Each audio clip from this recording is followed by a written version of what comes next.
After 2 days of intimate discourse, Synod came to a close. And after talking with some of the members, it quickly became clear that the weekend was already bearing fruit. In fine Anglican fashion, one of the most appreciated aspects of Synod was the fellowship. I met a lot of good youth people, and just the overall experience, it was great. First time being here. I thought Synod was wonderful. It's a great opportunity to meet with fellow Christians and to share our concerns about where the church is going and how we can move forward. So it's been a pleasant experience all around. I think that the people have a sense of being engaged in something important, that this is a church that is engaged with life and has something important to offer to our communities. I think that underlined all of the discussions that we had. The decision to focus on the environment and God's creation was one that was not only appreciated, but openly celebrated by the members of Synod. Many left refreshed, invigorated, and empowered by the workshops, as well as the messages from Dr. Stephen Sharper. All of us are at different places in terms of our relationship with the earth, social justice with each other. The beauty of an Anglican church, a Christian church, is the ethic of love that unites us all. And so for me, one of the great hopeful messages in a community such as the Anglican Church is you can speak legitimately and honestly about love and loving each other into this new future. There's no one left behind, there is no one trashed, and there is no one denigrated. It's not a matter of sanctimony, but of moving together in harmony. The speaker was terrific, helped broaden our perception of what environment is, and moved us out of hopelessness into hope.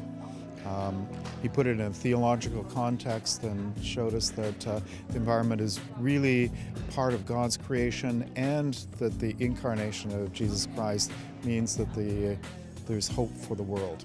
I had the opportunity to go to an environmental workshop on advocacy. I thought it was fascinating. It gave us an opportunity to discuss what we can do at the local level in our own parish and in our communities to make things happen. And what I was most pleased about is the Anglican Church stand on the environmental work that needs to be done.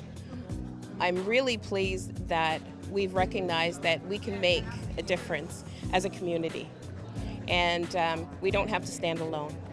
I kind of like what they're doing. I think they could probably elaborate more on that, and I think that everybody could put a little bit more into helping the environment with their church and stuff like that. Maybe take it outside once in a while and be look at how beautiful our environment is. We could do so much to save that. Well, we've been doing some really great initiatives. We've been recycling. We have created a community garden. We have done community outreach. We actually bake bread and share with the community so that there is something for everyone. But we can do more. And I think we need to go out to the politicians and we need to lobby and we need to say that we as Anglicans really want to preserve and nurture and care for what God has done. With the entire spectrum of the Toronto Anglican Diocese in attendance, it goes without saying that the Synod sessions had their fair share of dissonance. However, Archbishop Colin Johnson recognizes that this exclusively helped to make a stronger body of Christ. I thought that the comments on the various motions that came before Synod were thoughtful. People had an opportunity to speak broadly.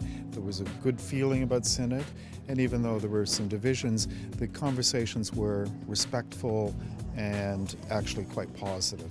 And there was a real attempt to accommodate people from a variety of points of view, even the motions on assessment and budget, and the motions on the same-sex blessings, and the motions on how audits are done. We're actually trying to accommodate people in different places. As we leave Synod 2011, we move forward confident in its overwhelming success.